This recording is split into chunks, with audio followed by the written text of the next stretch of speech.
जय गुरुदेव, जय माँ गायत्री। सभी को मेरा प्रणाम। अपने बच्चों की खुशियों का ध्यान रखिए। अपने बच्चे के मन को पढ़ना प्रारंभ कीजिए, क्योंकि जब आप बच्चों का मन पढ़ेंगे तो आपके बच्चे दुष्कर्म करने से बचेंगे। यदि सोनम के माता पिता ने अपनी बच्ची का मन पढ़ लिया होता, या उसने जो अपने माता पिता से कहा उसको समझ लिया होता, तो आज किसी और की संतान इस दुनिया से विदा ना हो पाती। आज सोनम हत्यारन नहीं कही जाती। आज सोनम इस तरह से लोगों के समक्ष प्रस्तुत नहीं होती। देखा जाए तो उसने किसी को पसंद किया। अब किसी को पसंद करना, वो अमीर है, गरीब है, क्या है, इससे कोई मायने नहीं रखता। यदि उसका दिल उससे मिला हुआ है, यदि वो उसके साथ रहना चाहती है, तो इसमें हर्ज क्या है। आप अपने बच्चों की खुशी के लिए इतना तो कर सकते हैं।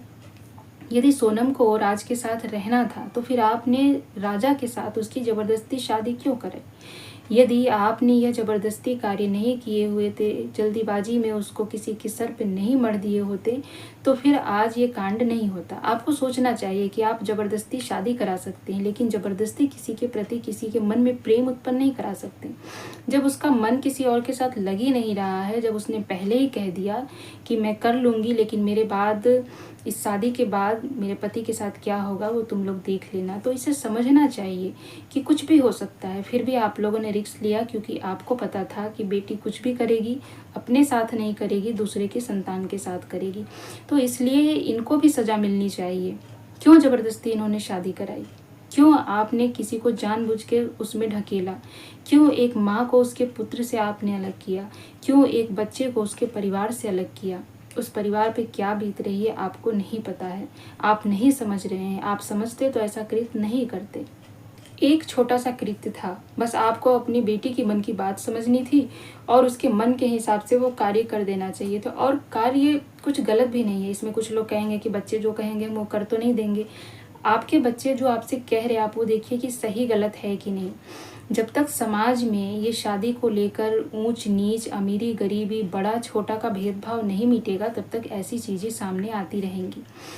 विवाह करना है, जिन दो व्यक्तियों का मन मिल जाता है, वो चाहे जैसे मन करे वैसे रह सकते हैं। वो कम में भी रह लेते हैं, ज़्यादा में भी रह लेते हैं।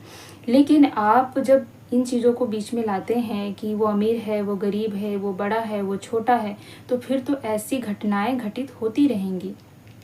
जैसे दहेज को लेकर जिस प्रकार से बेटियों को मारा जाता है, उसी प्रकार से बेटियों को लेकर कि जो लड़का है वो छोटी जाति का है, जो लड़का है वो कम पैसे वाला है, जो लड़का है वो छोटे घर का है, जब तक इस प्रकार की चीज़ें मन से नहीं निकलेंगी, तब तक विवाह को लेकर ऐसी घटनाएं होती रहेंगी। यदि समाज में विवाह का संतुलन बनाए रखना है, तो इन चीज़ों को आपको सोचना पड़ेगा कि दहेज जैसी चीज़ों को हटाना है। और दूसरी चीज़ कि ऊंच नीच का भेदभाव, बड़े छोटे का भेदभाव और अमीरी गरीबी का भेदभाव आपको मिटाना पड़ेगा। यदि आपने ऐसा नहीं किया, तो एक दिन ना तो कोई लड़की शादी करेगी, ना कोई लड़का शादी करेगा, और पूरा समाज ऐसे ही असंतुलित होकर बिखर जाएगा और सर्वनाश हो जाएगा।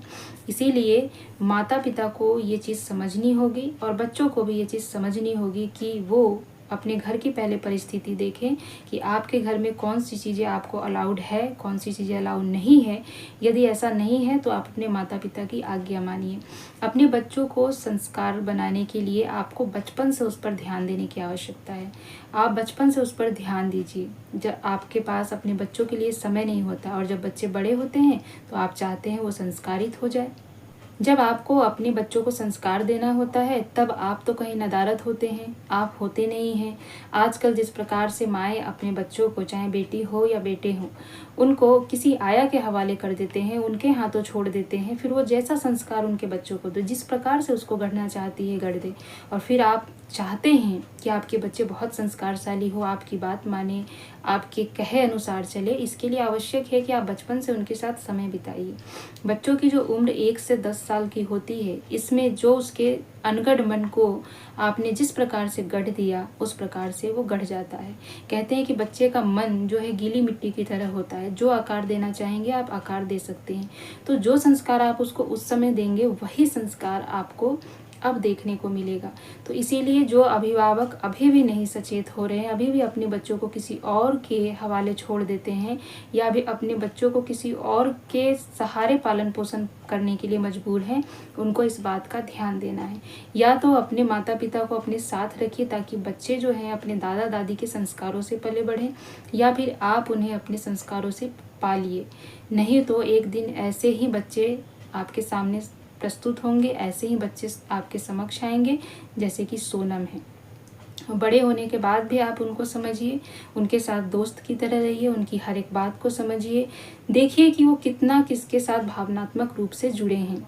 यदि कोई बच्चा आपका बहुत भावनात्मक रूप से किसी के साथ जुड़ा है और तब आप उसको उससे अलग कर रहे हैं, तो वो बच्चा वही करेगा जो उसको उस वक्त सही लगता है।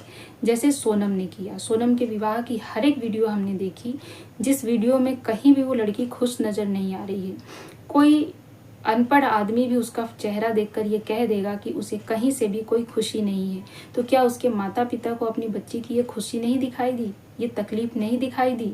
आपको अपने बच्चे की तकलीफ दिखाई नहीं दी? आप उसके चेहरे से नहीं देख पा रहे कि वो कितना खुश है, कितनी दुखी है? और जब आप अपने बच्चे का दुख नहीं समझ पा रहे हैं तो आप कैसे माता पिता हैं, कैसे भाई हैं कि आपको उसके चेहरे का वो दुख नहीं नजर आया? कितनी बड़ी गलती आप लोगों ने की। और आगे से हर माता पिता से अनुरोध है कि ऐसी गलती ना करें, अपनी जिद में अपने बच्चों का भविष्य ना बर्बाद करें और किसी और का घर बर्बाद ना करें, क्योंकि इसमें केवल आपका ही नुकसान नहीं होता, किसी और का घर भी बर्बाद हो रहा है, ये भी ध्यान देना है। कुछ माता पिता अभी भी सोचते हैं कि हम बच्चों को जैसे चाहे जहाँ चाहे बांध दें और फिर उनसे उम्मीद करते हैं कि वो बच्चे उसे जीवन भर निभाएं।